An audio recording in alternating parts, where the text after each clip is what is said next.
My wife said, "Let's forget last year's mistakes." I replied, "Starting with this marriage." Then I filed divorce papers on January 1st, kept the house, left, and I smiled when her mistake cost her everything. "Hey, Reddit, let's make a resolution together," Nicole said, raising her champagne glass as the countdown started. "Let's just forget all of last year's mistakes and start fresh." I looked at her across our dining table, at the woman I'd been married to for 12 years, and felt absolutely nothing. The champagne in my hand suddenly felt heavy. "Great idea," I said, setting down my glass. "Let's start with this marriage." Her smile froze. The countdown hit 0. Fireworks exploded outside our window. I pulled the divorce papers from my jacket pocket and slid them across the table. "Happy New Year, Nicole. You're being served." I'm 49. She's 46. We'd been together since I was 37, married at the courthouse 6 months later because she was pregnant. Or so she said. The miscarriage came 3 weeks after the wedding. Looking back now, I'm not even sure there was ever a baby. The house we sat in that night was mine, bought and paid for 5 years before I ever met her. My lawyer had made absolutely certain of that fact when I'd visited him 3 weeks earlier, the day after I'd finally confirmed what I'd suspected for months. Nicole stared at the papers like they were written in a foreign language. What is this?" "Divorce papers. You can read, can't you? You can't be serious." She laughed, but it came out wrong, strangled. "It's New Year's Eve. This is a joke. The only joke here is that I didn't do this sooner." I stood up, straightening my jacket. "I'll be staying at a hotel tonight. You have 30 days to find somewhere else to live. It's all in the paperwork. You can't kick me out of my own house." "Your house." I smiled then. I actually smiled. "This is my house, Nicole. Bought in 2012. We married in 2017. Prenup signed. You remember that prenup, don't you? The one your lawyer told you not to sign, but you did anyway because you thought you'd won the lottery by landing a guy with a paid-off 3-bedroom in a good neighborhood." Her face went white. "Everything's legal. Everything's documented. My lawyer's been very thorough." I picked up my overnight bag from beside the door. I'd packed it that morning while she was at her sister's place. "I'll be in touch through my attorney." "Wait." She stood up so fast her chair fell backward. "Just wait. What is this about? We can work through whatever." "Whatever? You want to know what this is about?" I turned back to face her. "Does the name Trevor mean anything to you?" The color that had drained from her face didn't return. If anything, she went grayer. "I don't know what you—" "Stop. Just stop." I felt tired suddenly. So incredibly tired. "I've known since early December. I hired a private investigator in November because you were acting strange. Coming home late. New perfume. The usual cliches. Turns out, cliches exist for a reason." Nicole sank back down, catching herself on the table. "Trevor from your gym. 28 years old. Personal trainer. You've been sleeping with him since last March. Almost a full year, Nicole. The investigator got photos, timestamps, hotel receipts that you paid for with the credit card on our joint account. You weren't even smart about it." "It was a mistake," she whispered. "No. A mistake is forgetting to buy milk. A mistake is sending an email to the wrong person. What you did was make a choice. Multiple choices. Hundreds of them. Actually, over 9 months. Please." Tears started running down her face. "Real ones, maybe. I didn't care anymore. Please, we can fix this. I'll end it. I already ended it. It's been over for weeks. I swear." "He dumped you, didn't he?" She flinched. "Yeah, I know about that too." Young Trevor decided that sleeping with a married woman 20 years older than him was fun until it wasn't. "What happened? Did he meet someone his own age? Did you get too clingy?" "You're being cruel." "I'm being honest. There's a difference." I opened the front door. Cold January air rushed in. "You wanted to forget last year's mistakes. Consider yourself forgotten." I left her sitting there at the table, walked to my car, and drove to the Marriott downtown. I checked in, went up to my room, and slept better than I had in months. The next morning, My phone had 47 missed calls and 63 text messages, all from Nicole.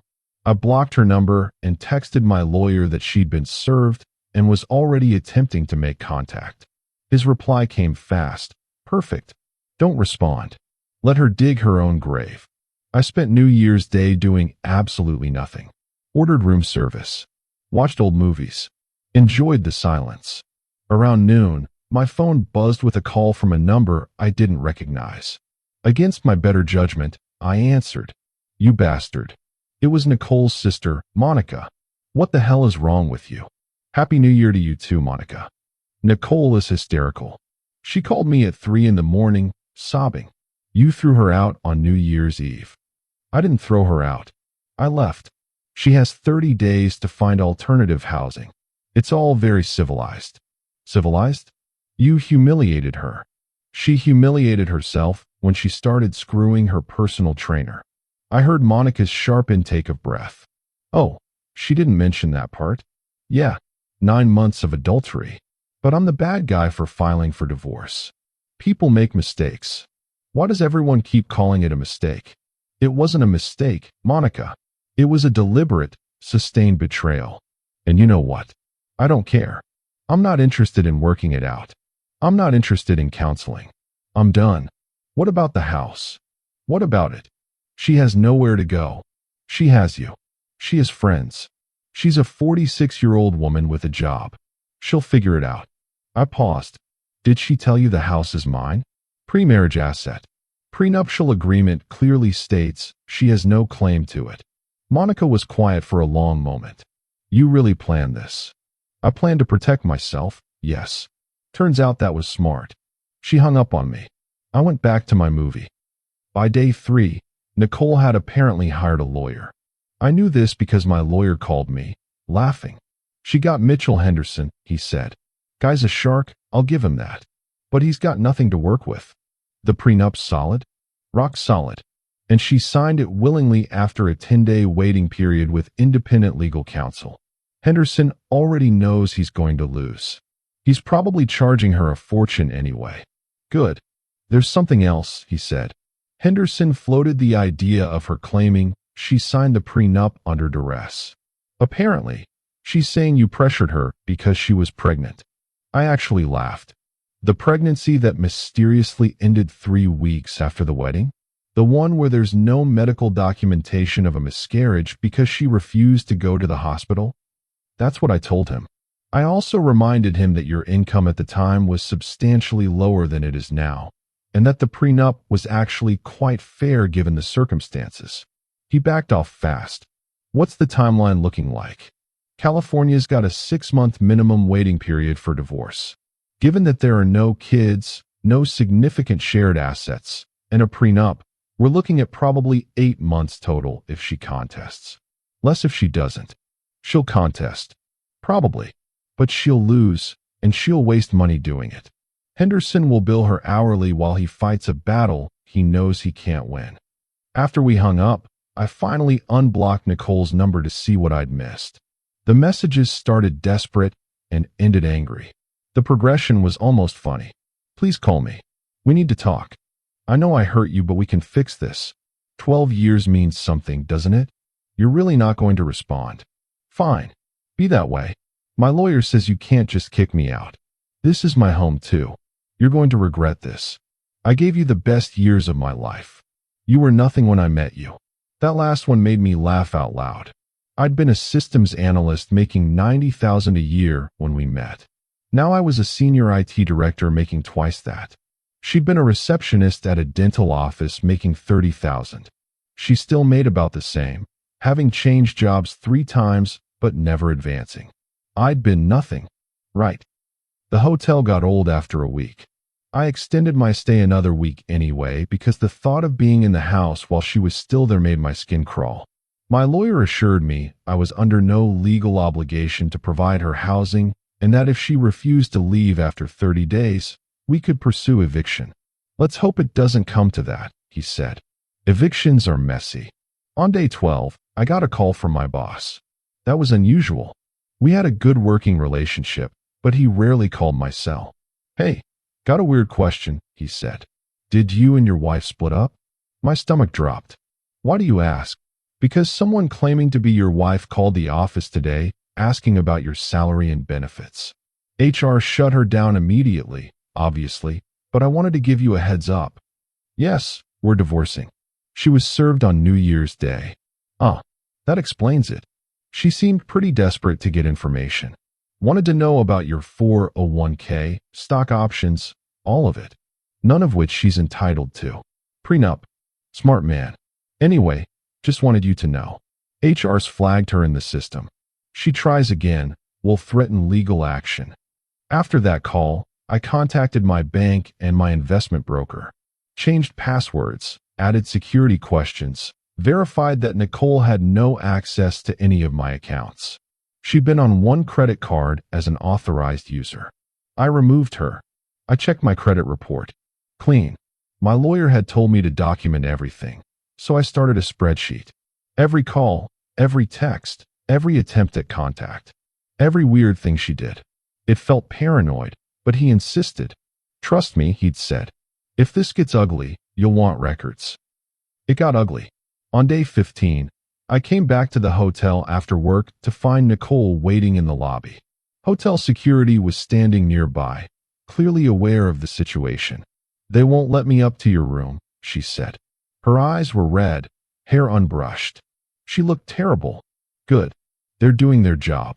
We need to talk. No, we don't. Anything you need to say goes through your lawyer to my lawyer. Please. She stepped closer. Just 5 minutes. I'll give you 2 minutes. Right here, in public. She glanced at the security guards, then back at me. I'm pregnant. I stared at her. Felt nothing. Congratulations. Is it Trevor's? Her face crumpled. It's yours. Doubt it. We haven't had sex in 4 months. It happened before that. I'm 8 weeks along. Then you would have known when I served you. You would have said something then, not 2 weeks later after consulting with your lawyer. I shook my head. I'll need a paternity test. Signed statement from your doctor confirming the dates. All of it. And even if it is somehow mine, which I seriously doubt, it doesn't change anything about the divorce. You'd abandon your own child? I'd support any child of mine financially and be present in their life. But I won't stay married to you because of it. Those are separate issues. You're heartless.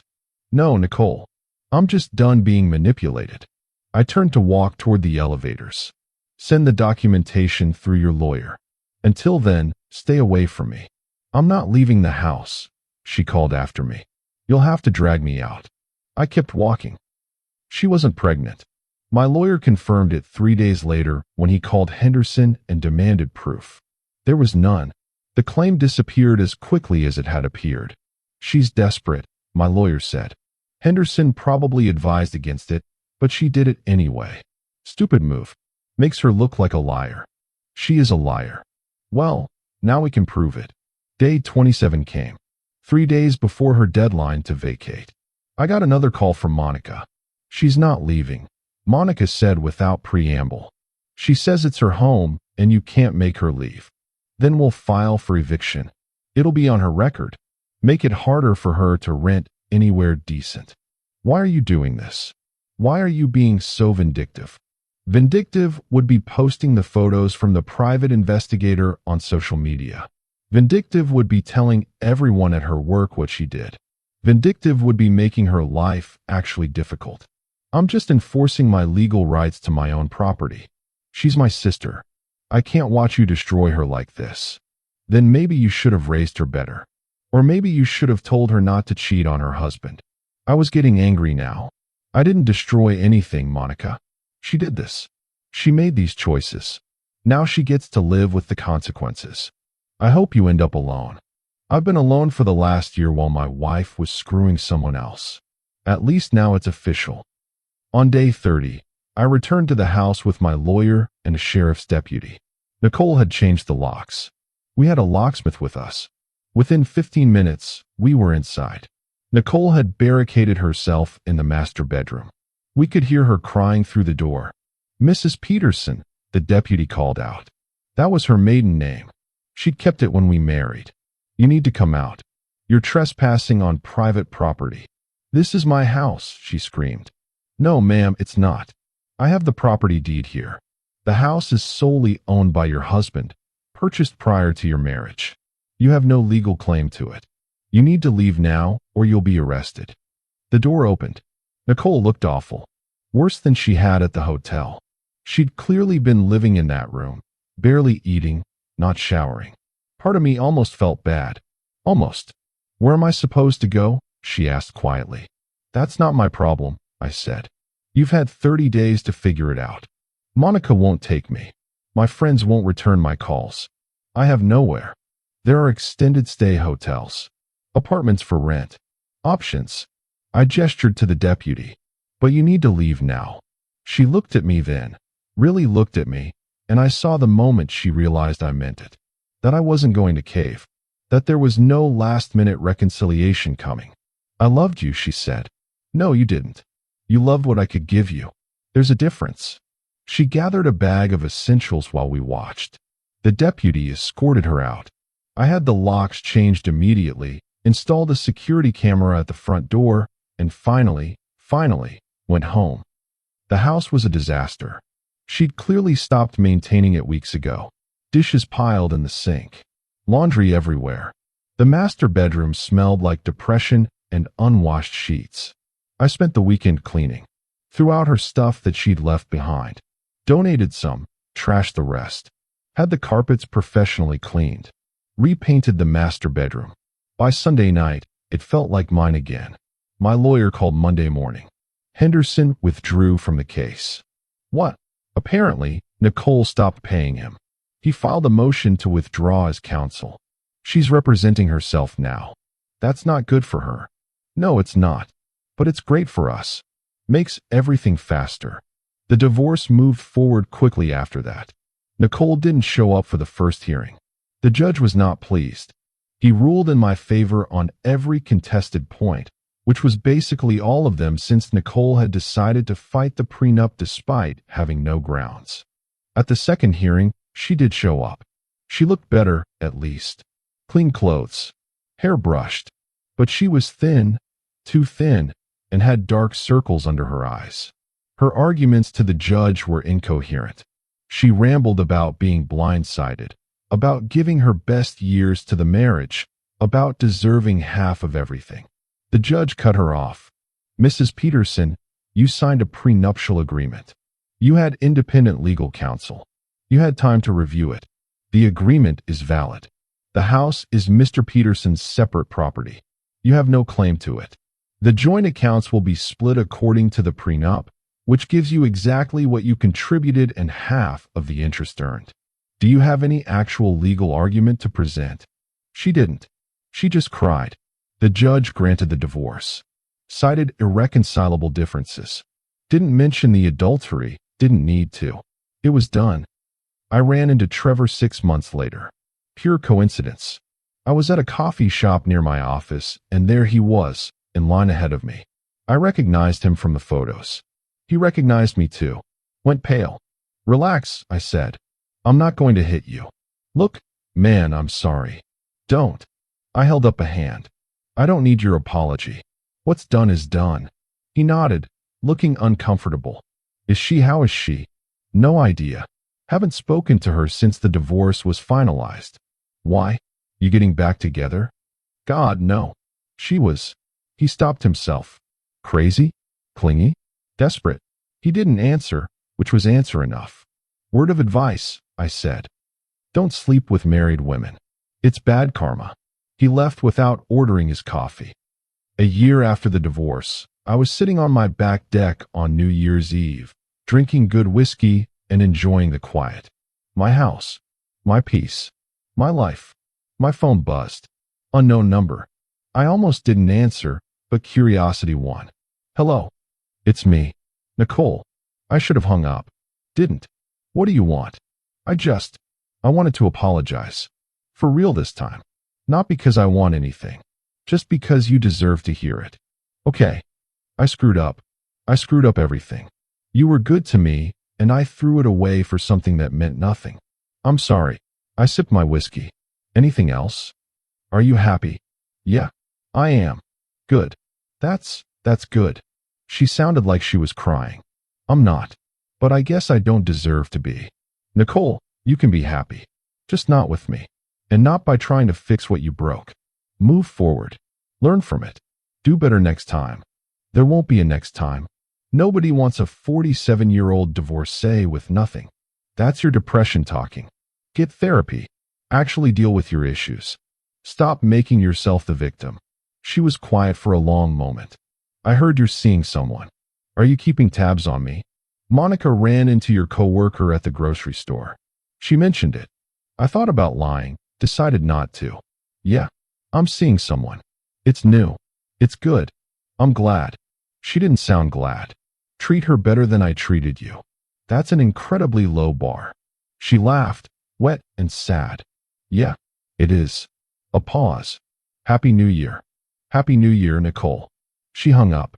I sat there for a while, watching fireworks in the distance, feeling nothing. No anger. No satisfaction. No regret. Just nothing. And that's when I knew I'd really moved on. People ask me sometimes if I regret how I handled it.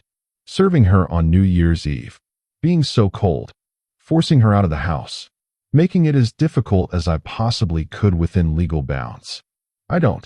She had 9 months to tell me the truth. 9 months to come clean, to end it, to choose me. She didn't. She only stopped because Trevor dumped her. She only cared when there were consequences. I gave her exactly what she deserved.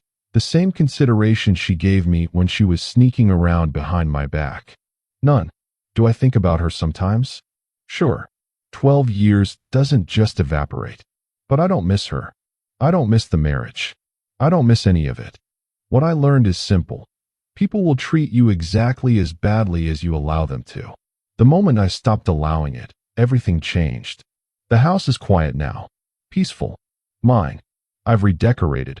Made it reflect who I actually am rather than who we were together. Got a dog. Started dating someone who respects me. Life is good. And when January 1st rolls around each year, I pour myself an expensive whiskey, I sit on my deck, and I smile. Because that date isn't about what I lost anymore. It's about what I gained. My dignity. My peace. My life back. Nicole wanted to forget last year's mistakes. I granted her wish. I forgot her entirely. And I've never been happier.